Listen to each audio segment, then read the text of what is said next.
Taste the Daily. Chennai Pallavaram பகுதியில் மக்கள் பயன்படுத்தும் சாக்கடை நீர் கலந்த குடிநீர் குடித்த 3 பேர் உயிரிழந்த நிலையில் மருத்துவமனையில் முறையாக சிகிச்சை அளிக்காததும் உயிரிழப்புக்கு காரணம் என உறவினர்கள் குற்றம் சாட்டினர். குரோம்பேட்டை அரசு மருத்துவமனையில் போதிய மருத்துவர்கள் மற்றும் செவிலியர்கள் இல்லாததால் சிகிச்சை தாமதமாக துவங்கப்பட்டதாக கூறப்படுகிறது. இந்த நிலையில் உயிரிழந்தவர் மீன் சாப்பிட்டதால் அவருக்கு பாதிப்பு ஏற்பட்டதாக கூறி திமுக அமைச்சர் மழுப்புவதாக உறவினர்கள் புகார் தெரிவிக்கின்றனர்.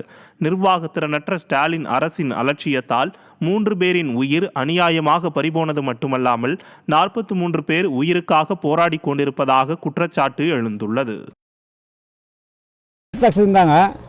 இந்த என்ன பிரச்சனை கேட்டாங்க, பேதி வாந்தின்னு சொன்னோம். சொல்ல அவங்க அசால்ட்டாக இருங்க, நர்ஸு சாப்பிட போயிருக்காங்க, என்ன வந்த பிறகு பண்ணோம். இவ்வளோ பெரிய கவர்மெண்ட்டு ஹாஸ்பிட்டலில் என்ன நர்ஸு சாப்பிட போயிருக்காங்கனாக்கா அவங்க எப்போ எனக்கு பிபி செக் பண்ணி எப்போ ட்ரீட்மெண்ட் அவங்க எடுப்பாங்க. ஸோ நின்றுதான் இருந்தேன், சரி பொறுமனமே பொருள் நான் நின்றுதான் இருந்தேன். விழுப்புரத்தில் நிலம் தொடர்பான பிரச்சினை காரணமாக இரு தரப்புக்கு இடையே தாக்குதல் நடந்த நிலையில் வெட்டுக்குத்து வாங்கிய நபர் மீதே ஏவல் துறையினர் எஃப்ஐஆர் பதிவு செய்திருப்பது அதிர்ச்சியை ஏற்படுத்தியுள்ளது.